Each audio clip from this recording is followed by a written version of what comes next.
Olá, bom dia, bem-vindos. Estamos iniciando mais uma edição da série Conhecendo a Filosofia Espírita através da interpretação do Livro dos Espíritos. Nós estamos na parte segunda do mundo espírita ou do mundo dos espíritos. O capítulo é o primeiro, falando dos espíritos. Origem e natureza dos espíritos é o tópico. Esta é a última questão deste tópico, a questão 82. Porém, antes de iniciarmos as nossas reflexões, reforço que a Casa Raimundo Mariano Dias tem proporcionado gratuitamente, com o intuito de promover esta doutrina esclarecedora, através de vídeos curtos, de segunda a domingo, com todas as obras, para que se tenha um esclarecimento devido, a fim de amenizar as nossas dores, os nossos sofrimentos, todos os acontecimentos recorrentes nesta passagem aqui no planeta Terra. Portanto, registro aqui o convite para que todos possam acessar as redes sociais da Casa Raimundo Mariano Dias, que com certeza fará muito bem a todos nós. Vamos então conhecer a questão 82, que diz o seguinte: será certo dizer-se que os espíritos são imateriais? Como se pode definir uma coisa quando faltam termos de comparação e com uma linguagem deficiente? Pode um cego de nascença definir a luz? Imaterial não é bem o termo, incorpóreo seria mais exato, pois deves compreender que, sendo uma criação, o espírito há de ser alguma coisa.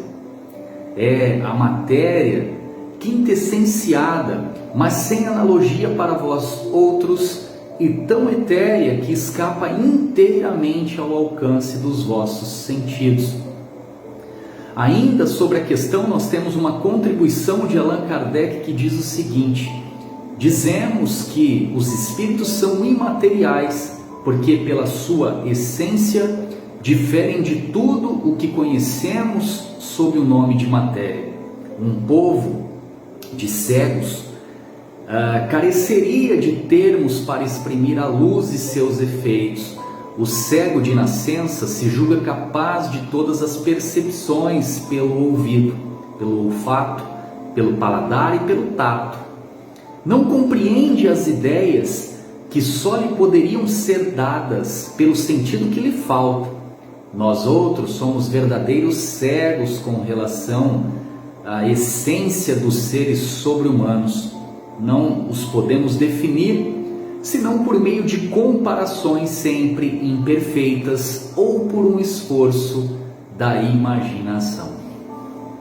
Vamos então às nossas reflexões de hoje?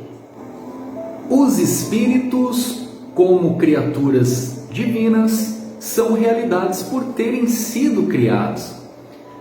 São almas nas quais despertam valores capazes de fazê-las sentir os atributos de Deus. Os espíritos são imateriais pelo compacto da matéria que se conhece.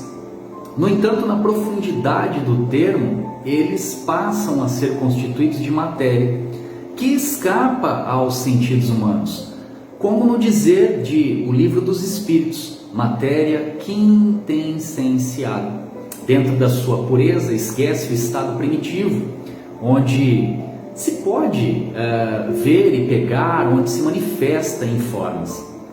O espírito não tem uma forma definida. Se podemos comparar, mesmo que seja com pálidas imagens, vamos dizer que ele é qual a água ou o vento que toma a forma da vasilha ou do ambiente em que é colocado. No caso do espírito superior, ele pode tomar a forma que desejar e o seu comando é a mente. Quanto às particularidades, ainda é cedo para que possamos conversar e entender.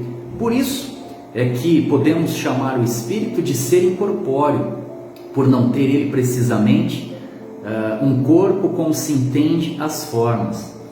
A linguagem humana então é fraca para se conversar sobre os assuntos dos espíritos, ou sobre o assunto especificamente do espírito, mas toda a tentativa é válida, por se entender alguma coisa acerca de assuntos de relevância, como este. Que Deus nos abençoe em todos os nossos esforços que marcam um aprendizado de luz.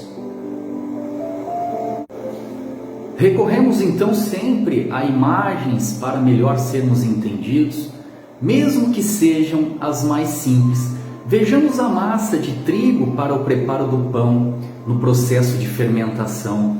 Assim é a matéria quintessenciada nas mãos do Criador. Antes era um topo, depois o próprio tempo a separou em individualidades que Deus achou conveniente. Qual a massa que se transmuta em pães individualizada, porém, carregando a mesma essência de vida e da vida maior? A massa fermentada, destacada em pedaços, vai ao forno quente, no sentido de tomar uma feição de alimento saudável. Assim é o espírito individualizado, vai ao calor das bênçãos do Pai Celestial, para que a razão se expanda no tempo e no espaço, garantindo a sua personalidade, que caminha nas nossas conquistas, conscientizando-se de tudo e sentindo a necessidade de libertação, conquistando a si mesmo e assistindo no palco da consciência ao desabrochar dos valores inerentes à sua própria vida.